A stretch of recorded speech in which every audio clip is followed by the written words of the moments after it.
Why is it so hard to prioritize marketing operations initiatives if there's already a plan, marketing plan? And how do you manage changing priorities? So why is it so difficult if there's a plan? You think there's a plan, everybody would be aligned. I think the challenge comes with complexity, right? If you're a Mm, company of like 5 or 10 people, you have a plan, it's all pretty clear. But once you're of a certain size, and that size doesn't even necessarily need to be very big, now everybody has their piece of the plan. And mm, everybody's part of the plan might require something from you. So if your capabilities and if your roadmap isn't necessarily aligned with their part of the plan, it's the nest of birds, baby birds, and all the mouths like this, and oh, everybody yeah, wants yeah.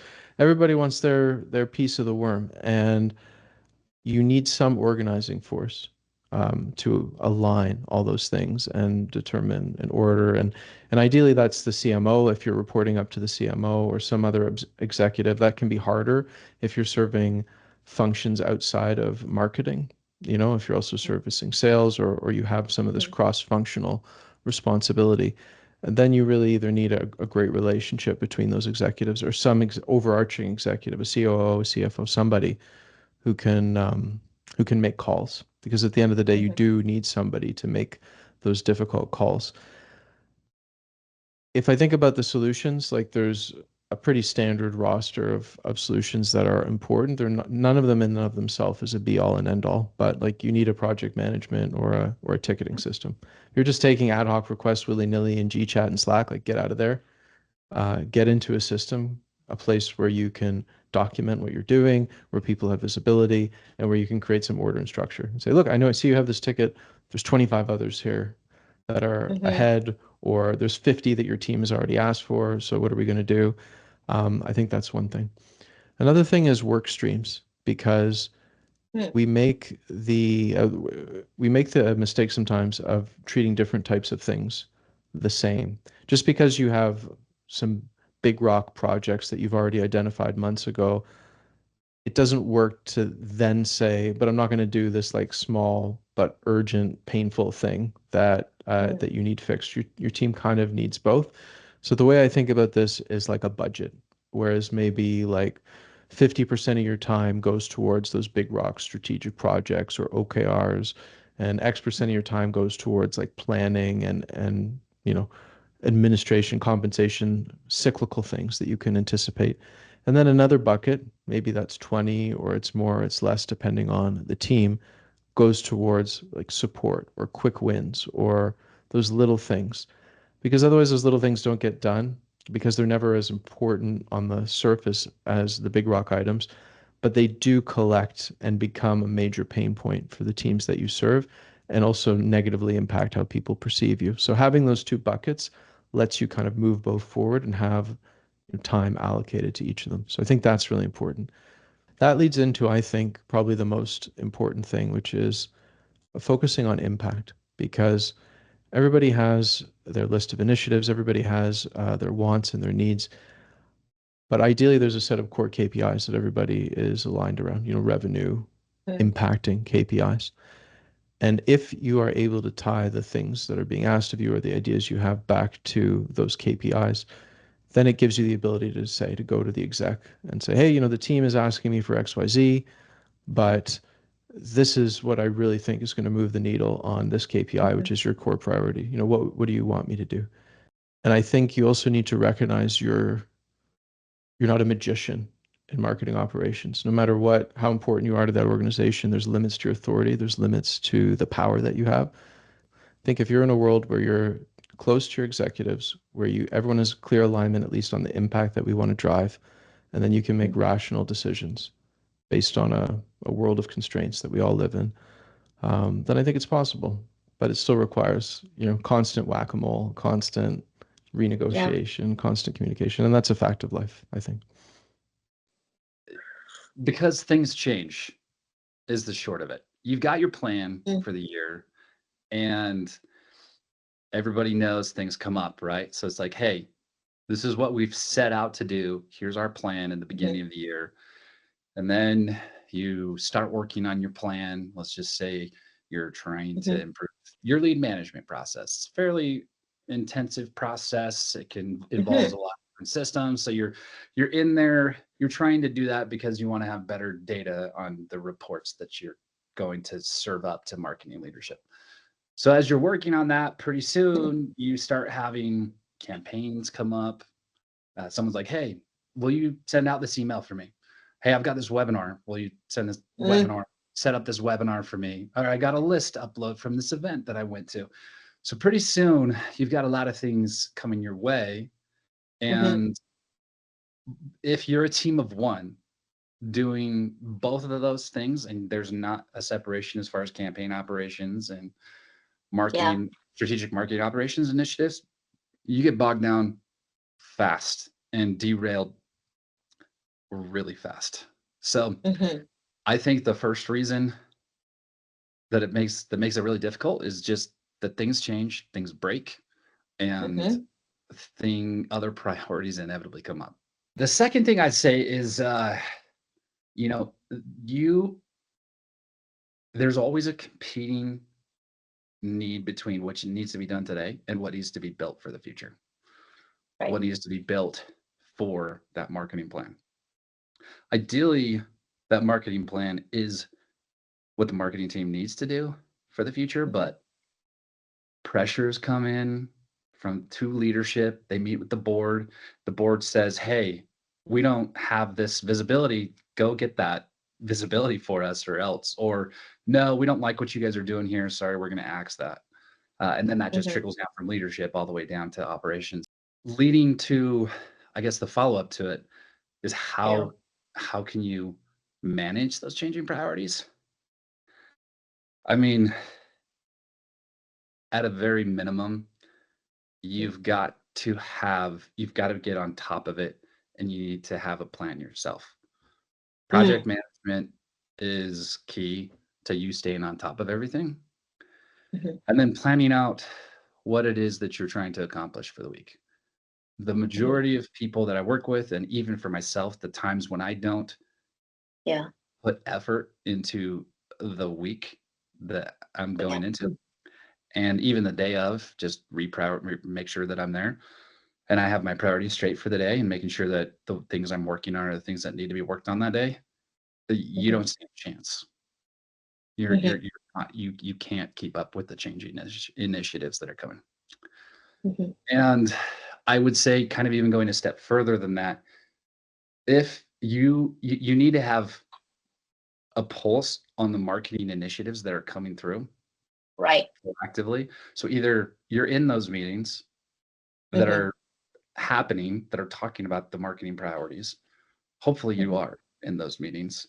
And if you're not, you need to go find that information out on a regular basis. You need to have a key on the pulse. You need to key on the pulse of what's happening in marketing. So if you're not in those meetings, you need to go and talk to either your leader or the leader that would be responsible, that would be able to keep you updated on that. So that way you can adjust your plans accordingly, whatever project management system that you're working in, so that you can make sure you're working on the most effective things.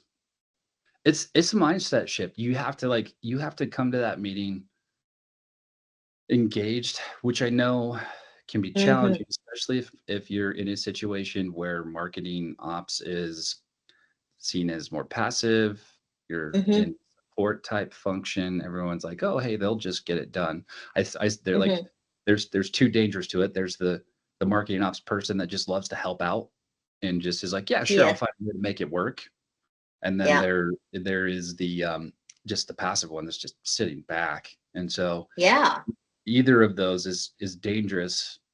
So, you do need to have that visibility, that viewpoint when you're in those meetings, and like you said, be able to speak up in those meetings, be like, okay, I'm understanding what's coming through. Hey, even if you don't know exactly how it's going to impact it during that meeting, just say, hey, look, we're going to need to figure out how to do this operationally. I'm going to spend some time thinking about it. We may or may not be able to do this.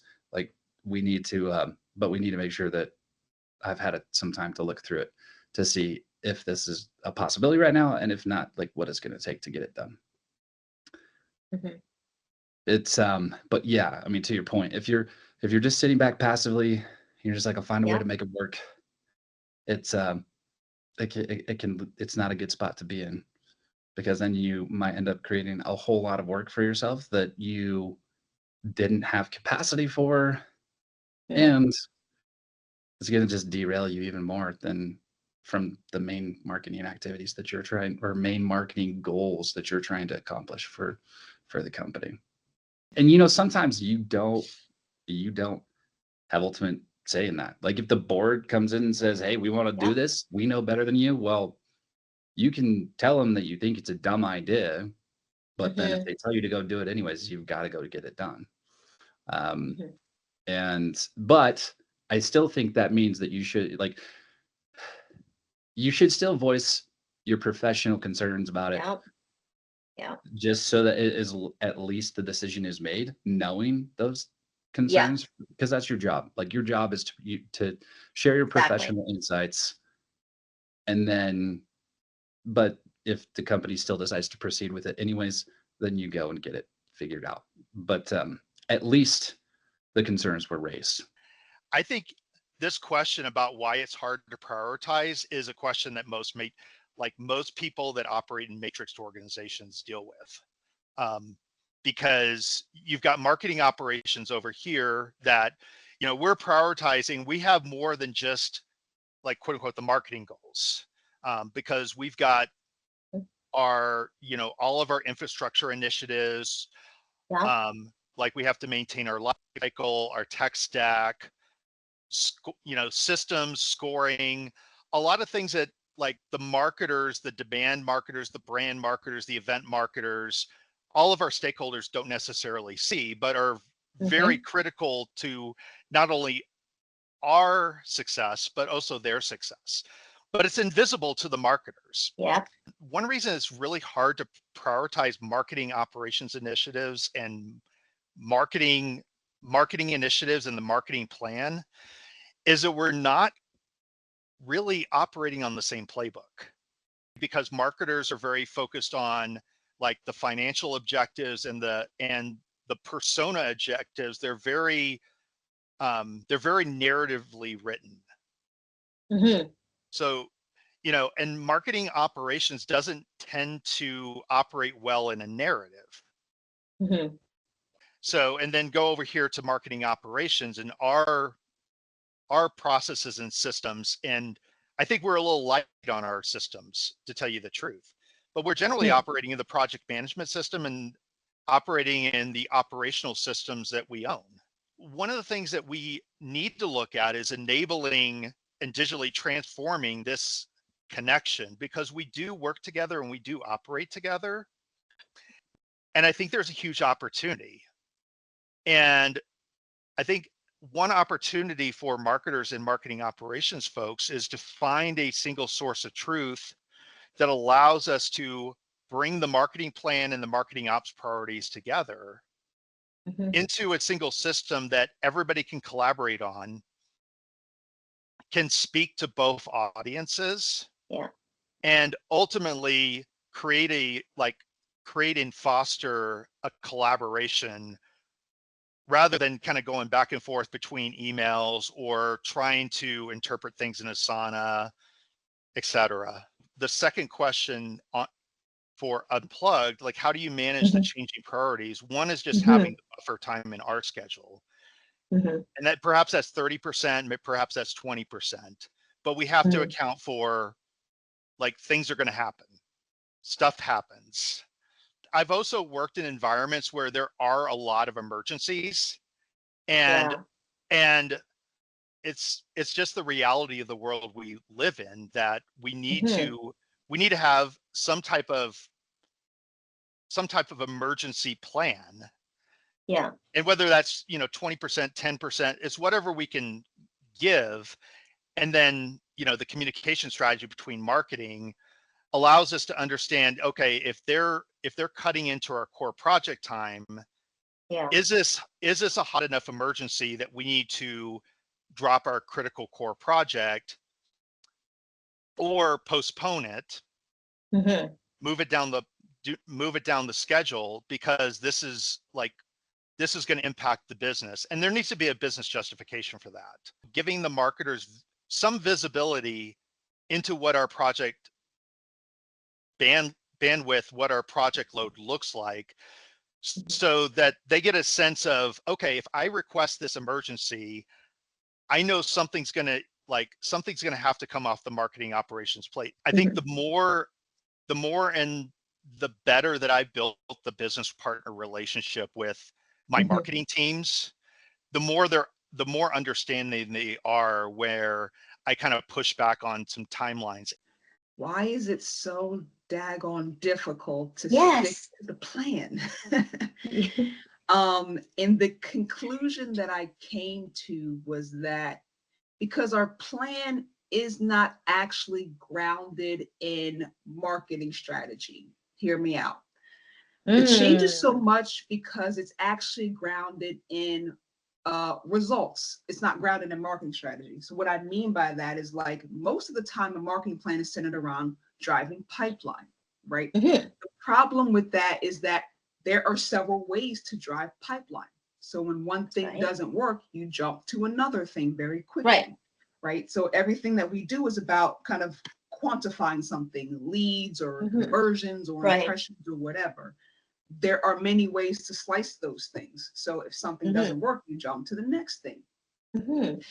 Instead of a marketing strategy in a traditional sense being like, we want to do a product launch, we want to do brand strategy, we want to do cross, functional collaboration, something, you know what I mean? Like those traditional things, those things are long-term, multi-month things that take time and have progression to them. So that's, in my opinion, why things change all the time in MOPS, because everything that we do is so quantitative, right? Of which there are many ways to tackle a quantitative result. It's not bad to have quantitative, goals. That's totally normal. They just really need to be grounded in the marketing foundational strategy thing. It's like, get this amount of revenue based on a branding strategy, based on a partner strategy, based on da-da-da. And then one layer down from there is okay, we're going to get to those things doing this. And there needs to be coupled with a qualitative thing with the quantitative thing, right? I don't think we do a good job of that. Like, outside of numbers, how else are we going to grade success here, right? There's many ways to look at success, right? Outside of numbers, and not everything can be quantified. So, like, how are we going to do that? If it's, a channel strategy or something, we're getting X amount of partners, we need to set them up in this amount of programs, by this amount of time frame. Like, what does that look like? And that's why it changes so much. And when you put a time frame that is, a quarter or half of the year or something like that, and you haven't reached those goals, well, then now we freak out. Now we are really just chasing our tail and running around with a chicken with a head cut off. Yeah. Right. So what are we even measuring these quantitative goals against? Like, who picked 6 months? Who picked that? Is that realistic? Where did that come from? Right. What are we measuring that against? Is that against what we did last year? Is that just what somebody feels like? Because that's where we pull a lot of these numbers from. It just feels like it's the right thing to do. It's not really based in anything, really, right? I think a lot of times in MOPS, since everything is so analytical and so data-based, we do a lot of short-term things that work, right, in that particular short-term time frame. But if you span it out over a longer term, 1, 2, 3 years, those things are not sustainable. Right. They don't add to growth. They add to that was good for that moment at that time. Right. But they're not repeatable and scalable. So that's also goes to why things seem like they're so volatile all the time, because unfortunately, the tactics that we deploy are not repeatable, sustainable, growth-oriented tactics. They're very short term, this month, this quarter, maybe half a year if you're lucky. Yeah, but if you're realistic, that you're just in a situation where the priorities change, and if you have a MOPS team, how do you manage this? Like, all those changing priorities? Exactly. And it's difficult from the background, right? Because this is always the problem in MOPS. It's like, my frustration was, I can see the problem. The problem is I'm in the background. I'm not the one making these decisions, right? And this goes to our other previous conversations of, like, how do you communicate well, and how do you kind of manage up and leadership and strategy and all of those things, right? It's like, how do you align your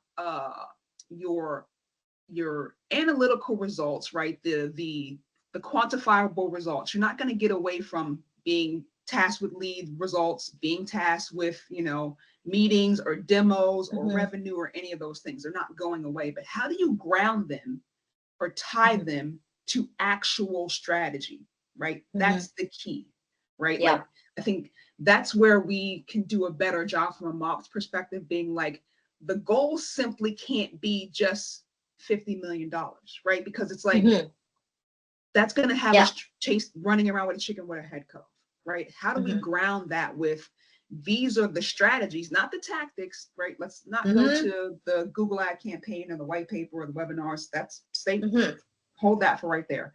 How do we ground that in the actual strategy? So it can be part brand, part demand gen, part channel. Like, how are we divvying up that 50 million in those strategy buckets? And then in those strategy buckets, what are the things? Now we could talk to tactics in those strategy buckets and then tie those tactics to the results, right? So it's like, how do we layer those things where it makes sense? And we're not all just saying, all right, marketing department, everybody go chase 50 million bucks.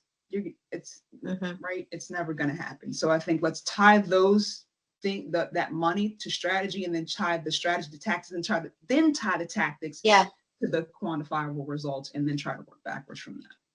So let's not set ourselves up to fail in that way, right? Where we're tying ourselves to these tactical results. It doesn't work like that.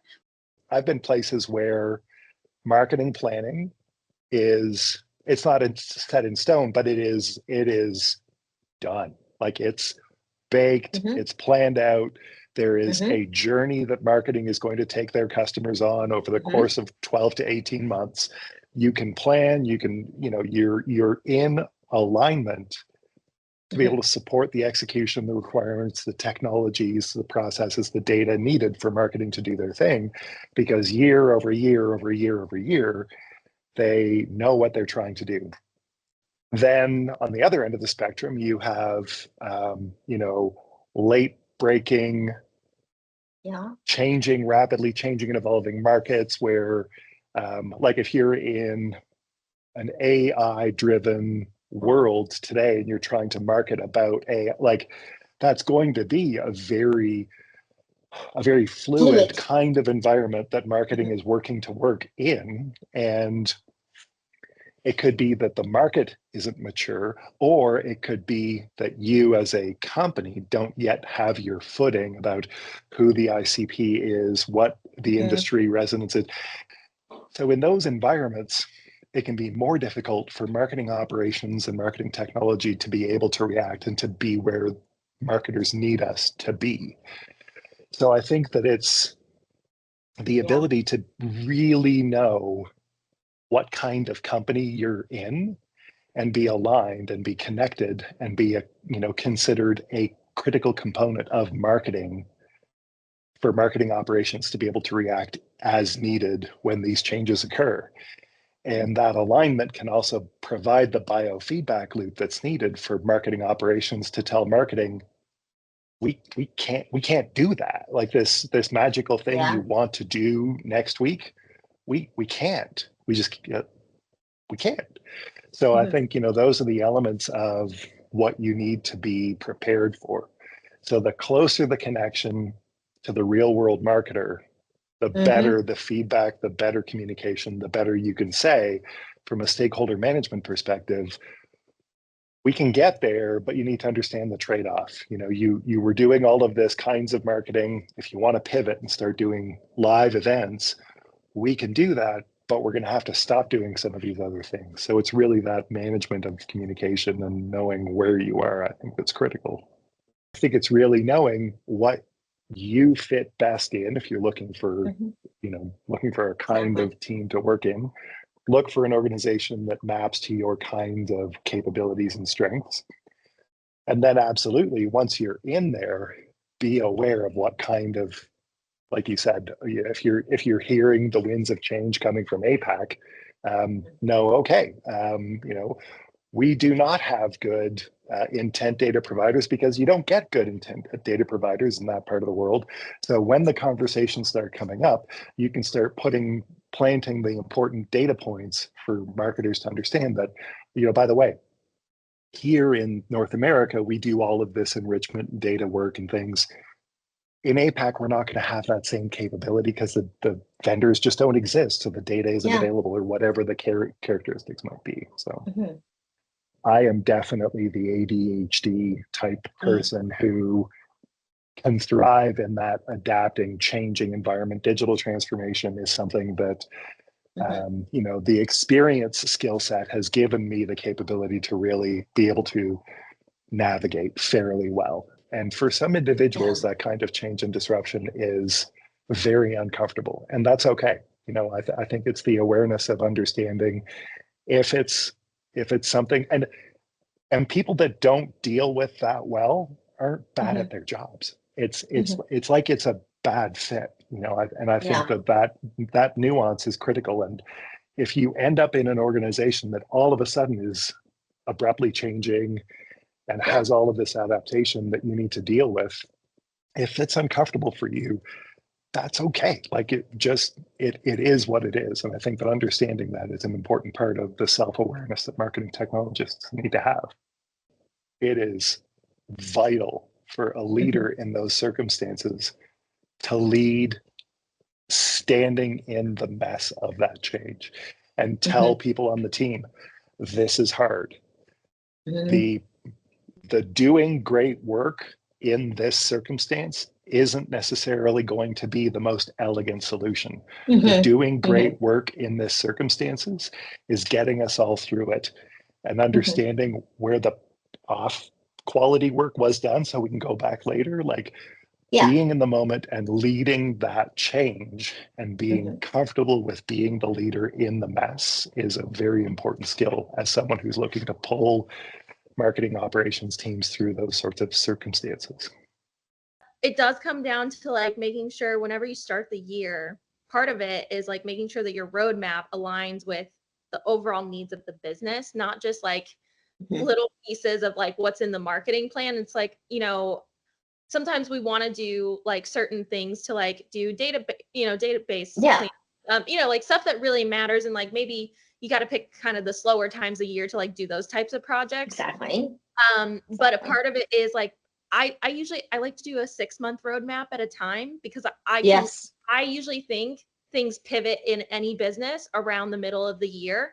Because usually you're making some sort of modifications, like strategies are changing a little bit. But it is really hard whenever that's happening in the moment, obviously. But I do think a lot of it comes down to like solid project management skills. And a lot of marketing ops folks are really good project managers. Yeah. So if you have that skill set, it's taking the time and investing the time in doing it. And always keeping in mind that leaving 20% of your time unbooked is really, really important. So you're gonna get unplanned projects sometimes. All right, let me dig into this. Sure. Do you actually do this? You actually have 20% unbooked. Yeah, I try to leave like, so if Wow. I look at I try to scope out how many hours on my project board that I have in a given month. So it's like I'm a small team, right? Right. So, but I have monthly sprints. I don't really have like a 2-week sprint because there's only so much, like the one person can do. But yes, I try to leave like a certain chunk of hours just unallotted for, because something is gonna come up. Yeah. And it's like just being able to, I learned that like really early on whenever I was like a marketing coordinator, not even doing marketing ops yet. And I was learning about like management. And it's like, oh, we can't do this design project at this time because like we need X amount of hours just unallotted for everybody on the team. And I'm like, I wonder why. And then you'd see like random things come up all the time and it makes sense.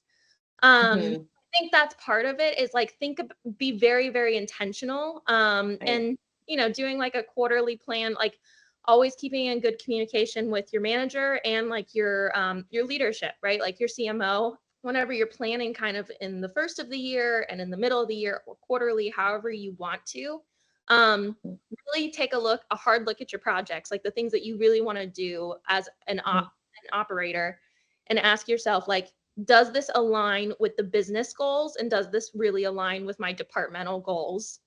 Because if they don't, then it is going to be hard to prioritize those initiatives, because you have to invest your time the most in what's going to help the business the most. Yeah, well, that totally makes sense. Changing priorities, I have to work on that like all the time, because like sometimes there is an urgent need that comes up, and you can't just say like, ah, sorry, it's going on the backlog, I don't know what to tell you. Like, we can't do that. Yeah, exactly. So what I've had to like practice getting better at is, if I'm getting a lot of requests, I say like, okay, like, you know, especially with my manager or my CMO, I work on this all the time, is like, all right, we've got like these 4 projects going on. There's a new one that's been added to the mix. There's now 5. What's the order of priority? Like, what's the urgency, the impact on the business, like, and trying to prioritize and just communicate as much as possible, like making sure that your priorities are in alignment with leadership, because you don't know, there's so much that we don't have privy to and that we don't know that's going on in their lives, like the day-to-day, like in their meetings, and like what they've got to present to obviously their peers. We need to make sure we're prioritizing the right things and not making them wait on something that's actually really needed for the business. So I think just like asking, what can I drop because I've got X amount of hours? What can be dropped so that I can pick this up and get this done for you? I can't speak for every marketing operations person, obviously, but my nature is I am a people pleaser. I want to do, like, I get a request, I'm like, I can do it. Like, but do you need more time? No. I can do it. But that's why it's like exercising project management is so important. I want to help everybody. But sometimes you just have to ask, like, that, like, being really disciplined about like, what is this related to? Like, what project is this related to? Can you give me as much context as possible? And when do you need it? Like, what's gonna, like, I don't want you to fall behind, but like just trying to ask like questions. Even if this is a small request, there's nothing wrong with scoping it out properly.